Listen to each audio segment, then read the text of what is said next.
Hi! Today I would like to show you how you can transfer files from an Android device to LG K41S. Start by opening Play Store on both devices, tapping on the search bars and typing in Send Anywhere. Then install this app from this developer and open it.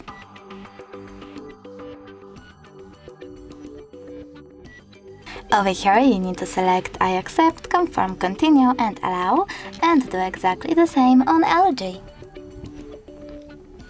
I accept, confirm, continue, allow. Following that, just send on an Android and receive on LG smartphone. Then click on all of those dots and just send. This way you'll select all of those files and transfer them. It will take a long time, so I will go with only one. Just send and tap on get it. From here we have two connection ways. We can input this key over here and tap on receive or scan QR code. If you wish to scan it, tap on this scanning icon on LG, then choose allow in the pop-up and point your device's camera at the QR code. After that, just wait.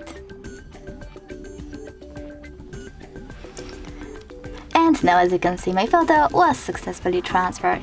Thanks so much for watching. If you enjoyed this video, leave a like, comment and subscribe. Bye!